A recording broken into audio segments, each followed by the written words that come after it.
l'invité de la matinale.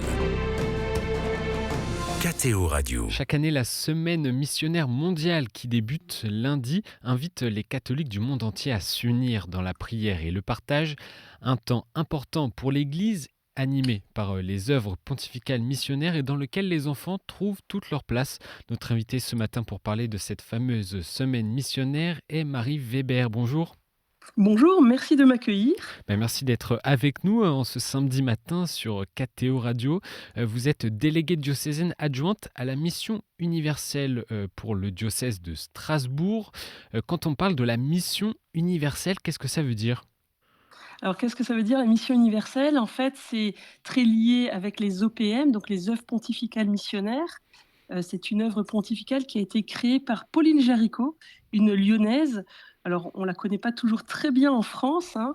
Pauline Jaricot, c'est une jeune femme qui a vécu au début du 19e siècle, qui était convaincue qu'il fallait prier de manière régulière pour les missions, pour les missionnaires, et elle a organisé des premières collectes en faveur des missions, sans oublier la dimension de prière. Et grâce à elle, elle a fondé, j'ai envie de dire, le plus grand organisme d'aide aux missions dans l'Église, et qui est devenu donc les OPM.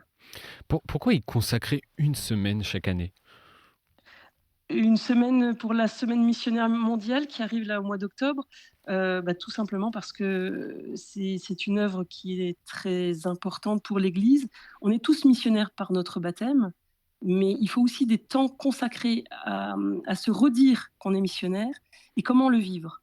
Et cette semaine missionnaire, elle est proposée par le pape et par le ZPM, et chaque année, le pape choisit une thématique. Voilà. Et grâce à cette thématique, on va pouvoir déployer en fait notre réflexion pour repenser comment on vit en tant que chrétien la mission. Alors justement, le pape, cette année, en 2024, a choisi comme thème une phrase tirée de l'évangile de Matthieu, chapitre 22, « Allez et invitez tout le monde à la noce ». Quel est le sens de cette phrase ? Alors déjà, cette phrase, elle est tirée effectivement, comme vous le dites, de saint Matthieu. Il s'agit de l'ordre donné par un roi à ses serviteurs. C'est dans la parabole du banquet. Et cette phrase, en fait, elle dit tout en fait de l'aspect universel du message chrétien. Le pape, il a développé plusieurs axes dans son message à partir de cette phrase. D'abord, il a pris l'injonction « aller et inviter » en disant on est invité inlassablement, voilà, il faut inviter inlassablement l'humanité à cette fête du Seigneur, même dans nos difficultés. Voilà, on rejoint tout le monde, mais c'est à condition en fait qu'on y aille un petit peu en se bottant les fesses, j'ai envie de dire. Le deuxième axe, c'est la noce, le banquet, et ça symbolise le salut qui est offert au monde en fait. Le troisième axe qu'il a pris dans son message, c'est tout le monde. Vraiment cet aspect du message chrétien qui est universel, qui rejoint complètement les OPM évidemment, et qui nous fait redire qu'on est tous responsables de faire résonner l'évangile à travers le monde. Annoncer l'évangile dans un monde contemporain sécularisé, comme ici en France, ou en proie à des fortes tensions religieuses, comme par exemple au Burkina Faso ou au Nicaragua, c'est pas toujours simple. Comment annoncer l'évangile et faire vivre la solidarité dans ces conditions ? Je pense qu'on a une force qui est en nous, c'est la prière. C'est ce que Pauline Jaricot nous a invités déjà à vivre. C'est la prière et puis aussi de pouvoir développer quelque chose dans les diocèses qui sont défavorisés, qui sont fragiles. Et c'est là où les OPM vont pouvoir apporter quelque chose de beau.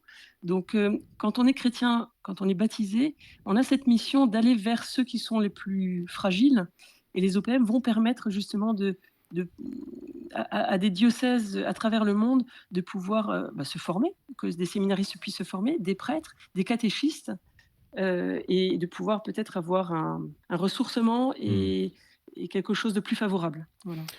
Vous parlez de l'importance notamment de la prière. Il y a une récolte des dons qui est aussi liée à cette semaine missionnaire mondiale. Une grande quête le dimanche 20 octobre qui vient conclure cette semaine missionnaire. À quoi servent justement ces fonds récoltés ? Alors déjà, cette quête, on appelle ça une quête impérée, c'est-à-dire qu'elle est en principe collectées dans chaque paroisse au moment de l'offertoire, et ça depuis près de 100 ans quand même. Et à quoi elle sert? Ben, en fait, c'est pas quelque chose d'abstrait. Ça permet à des séminaristes, à des prêtres, à des catéchistes à travers le monde de pouvoir se former, d'avoir du matériel adéquat. Moi-même, récemment, j'ai pu rencontrer des séminaristes et des prêtres étudiants qui bénéficient d'une bourse des OPM, donc issus de cette quête. Ils ont pu me témoigner de cette richesse, en fait, de pouvoir faire des études et ensuite d'être au service de leur diocèse. Donc voilà, j'ai envie enfin, je le redis peut-être, c'est cette quête impérée, c'est pas quelque chose d'abstrait, c'est quelque chose qui porte vraiment l'Église universelle, Mmh. à travers les diocèses du monde. Et dans les paroisses du monde entier, et notamment en France, il y a des activités, des temps de prière continue et des rencontres Oui. qui sont organisées. Qu'est-ce que vous mettez en place à Strasbourg? Alors en Alsace, on aura effectivement une journée diocésaine de prière continue. Elle sera proposée le mercredi 16 octobre. Voilà, donc il y a des communautés de paroisses, des communautés religieuses, des familles, des groupes de caté, des mouvements qui s'engagent à prier 15 minutes ou 1 heure, parfois plus, pour des intentions missionnaires, à travers le monde. Et là encore ce matin, j'ai encore reçu, 2 inscriptions pour cette journée. Voilà. OK, ça intéresse pas mal de fidèles qui se Oui. mobilisent. Oui, tout à fait. Moi, ce que je trouve très beau, c'est que c'est très mélangé. En fait, il y a évidemment des communautés religieuses, il y a des familles, il y a des enfants de caté aussi qui s'inscrivent. Donc ça veut dire qu'ils le vivent ensemble ou peut-être qu'ils le vivent en famille et ça fait une belle communauté de prière. On est géographiquement pas les uns à côté des autres. Parfois, il y en a qui se retrouvent, hein, mais voilà, il y a une communion de prière que je trouve très belle pour la mission. Voilà. Vous avez parlé des enfants. Les enfants, Mmh. quel rôle ils ont à jouer justement dans cette semaine missionnaire mondiale? Alors les enfants en fait, souvent on se dit la semaine missionnaire, c'est pour la mission, donc c'est des adultes, Mmh. mais c'est un petit peu réducteur, c'est-à-dire que les enfants, ben, il faut aussi on les met dans le coup. Ils sont missionnaires eux aussi.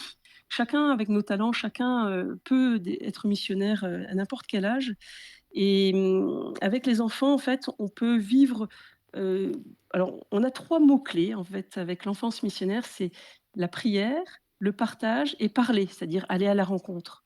Et lors de cette semaine missionnaire, on va inviter les enfants à vivre ces 3 aspects. Voilà. Et par quoi passe justement cette initiation à la mission pour les enfants durant cette semaine? Alors très concrètement, il y a une animation qui est proposée. Les OPM proposent pour la semaine missionnaire, des outils pratiques, dont un livret d'animation et dans ce livret, il y a une animation spécifique pour les enfants.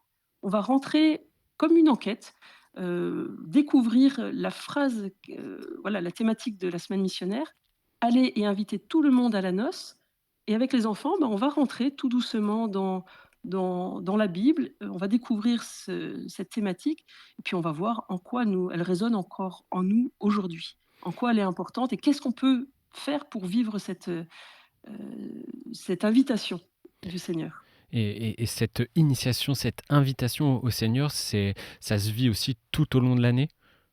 Ah bien sûr, tout à fait, oui, oui. Il y a cette proposition est faite pour la semaine missionnaire parce que c'est un point important pour, la mission à l'universel, mais il y a des propositions qui sont faites autour de l'épiphanie avec, par exemple, je pense à la tradition des chanteurs à l'étoile. Alors ce n'est pas connu partout en France, mais chez nous en Alsace, c'est quelque chose qui revient depuis quelques années. Hem, oui, c'est un petit peu à l'image des rois mages qui ont rencontré l'enfant Jésus, qui ont adoré l'enfant Jésus, ils sont rentrés chez eux, mais on peut penser qu'ils n'ont pas gardé tout cela pour eux seuls et ils ont propagé la bonne nouvelle de Jésus. Eh Mmh. bien, les enfants, dans leur village, dans leur quartier, vont être envoyés par leur curé et vont aller dans le village pour aller toquer aux portes des maisons, annoncer la bonne nouvelle de la naissance de Jésus, chanter des chants de Noël et puis proposer de participer financièrement à un projet de l'enfance missionnaire. Chaque année, l'enfance missionnaire propose un projet à l'international pour aider des enfants et ils vont quêter pour cela. Il n'y a aucune obligation, mais il y a un lien qui se fait comme ça entre les enfants et les foyers qu'ils vont rencontrer. Donc il y a quelque chose de très fort qui se vit. Et qu'est-ce que ces animations, ces activités proposées, tout au cours de l'année et même durant la semaine missionnaire permet aux enfants de découvrir? Alors ça les ouvre, à plus loin, j'ai envie de dire. C'est-à-dire qu'on vit chacun dans nos paroisses des beaux temps, au catéchisme, à la messe, lors de rencontres, avec des mouvements. Mais avec, l'enfance missionnaire, on va s'ouvrir à plus que cela. Découvrir qu'il y a des enfants qui sont chrétiens à travers le monde et qui n'ont peut-être pas les mêmes richesses que nous, ils n'ont pas les mêmes possibilités. Donc on peut prier pour eux. Il y a un engagement d'ailleurs qui est proposé aux enfants missionnaires de prier un Je vous salue Marie par jour pour un diocèse qui leur est confié. Donc il y a vraiment un engagement officiel, hein. Pendant une messe, on peut proposer cet engagement et l'enfant va recevoir une petite carte d'engagement avec un diocèse. Il va pouvoir prier pour ce diocèse, pour l'évêque du diocèse, pour les enfants qui sont là-bas et ça va inviter les enfants à découvrir un peu plus le pays concerné, ce qui s'y passe, son actualité et puis voilà, porter dans son cœur, ce pays. Mmh. Alors voilà, un engagement de prière, mais après aussi, c'est à travers des animations. Je parlais de l'épiphanie, mais aussi il y a des animations qui sont proposées pour Pâques, pour le mois de Marie, le mois de mai et tout ça, c'est pour s'ouvrir un petit peu plus, au monde. Et qu'est-ce qui peut vous marquer dans leur curiosité, leur façon d'intégrer, cette notion de solidarité et d'ouverture? C'est leur compréhension et puis les mots qu'ils ont pour s'exprimer. Moi, je suis enfin, la prière pour moi est quelque chose d'important et lorsque je vois des enfants qui prient au quotidien, qui ont cette force en eux de prier pour d'autres enfants à travers le monde qui ne connaissent pas, c'est à la fois loin et à la fois, je sens bien que c'est dans leur cœur et ça, je trouve que c'est beau puis, moi ça me nourrit en même Mmh. temps. Et une dernière, question, Marie Weber, vous qui êtes, en Alsace, un diocèse qui a Oui, longtemps envoyé des missionnaires à travers le monde. Pourquoi c'est exact. important pour, les fidèles et notamment les fidèles en Alsace de prendre conscience de cette mission universelle? Bah, effectivement, comme vous le disiez, il y a beaucoup de missionnaires alsaciens qui sont partis à travers le monde. Il y a encore quelques missionnaires alsaciens qui Oui. sont encore en Afrique, encore en Asie, mais effectivement, ce un autre aspect, c'est aussi, des jeunes qui partent après à la fin de leurs études, en mission et je me dis si déjà dans leur cœur, plus jeunes, ils ont découvert l'importance en fait d'être en lien avec des chrétiens à travers le monde, peut-être qu'il y aura ce petit pas plus tard en se disant: «Bah, tiens, avant de travailler, j'ai peut-être envie de donner un peu de temps pour aller ailleurs et aider quelque part». Déjà seulement ça peut être beau et puis, voilà, c'est tout simplement la richesse, du monde, en fait, d'aujourd'hui, du monde contemporain, d'être tous ensemble. Merci, Marie Weber d'avoir, accepté l'invitation de KTO Radio en ce samedi matin, de nous avoir, éclairés justement sur cette ouverture aux catholiques du monde entier. Je vous souhaite une bonne semaine, missionnaire, mondiale dans votre diocèse de Strasbourg, pleine, de joie et de partage. Bon week-end à vous. Merci à vous, merci beaucoup. Au revoir.